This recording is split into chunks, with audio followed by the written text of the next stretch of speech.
Hi guys, welcome to my channel మగ మహారాజా. నేను మీ రాజా. నిన్న ఒక పెద్ద ఆయన అన్నారండి మాట్లాడుతున్నప్పుడు, ఇదివరకు పూర్వం రోజుల్లో కుల వృత్తులు ఉండేవట, నిరుద్యోగం తక్కువ ఉండేదట కొంచెం ఊర్లలో.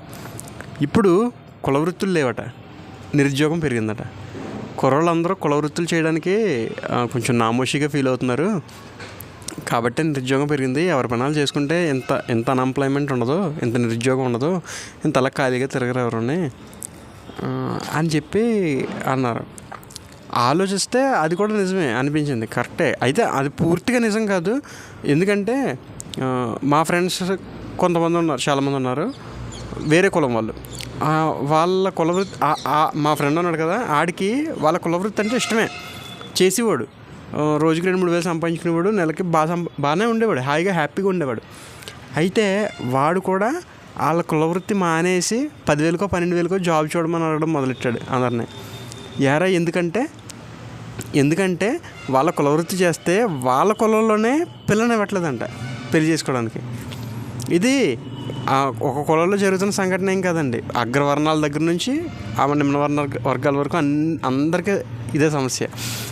మనం సమాజంలో ఇప్పుడు అగ్రవర్ణాల కింద చూస్తున్న వాళ్ళు ఉన్నారు కదా, వాళ్ళ కులంలో కూడా వాళ్ళ కులవృత్తి చేస్తే పిల్లని ఇవ్వట్లేదు.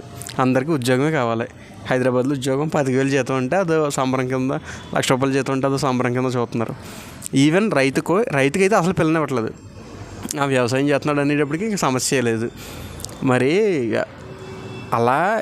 ఇలా కంటిన్యూ అయితే వాళ్ళు వ్యవసాయం చేయడం మానేస్తారు కదా. వ్యవసాయం చేయడం మానేసి వాళ్ళు ఏదో పనిలోకి వెళ్ళిపోతే రేపు పొద్దున్న ఏం తింటాం? రైతు పండించడం మానేస్తే తర్వాత అడుక్కు తినాలి. అడుక్కు తినడానికి కూడా తిండి ఉండదు. అడుక్కుంటే ఎవడన్నా పెట్టాలన్నా తిండి ఉండాలి కదా, ఆడి దగ్గరనే ఉండాలంటే ఎవరన్నా పండించాలంటే రైతులు బాగుండాలి. రైతులని కాదు, ఎవరు పని చేస్తే ఎవరి పని వాళ్ళు చెయ్యాలి, దాన్ని గౌరవించాలి.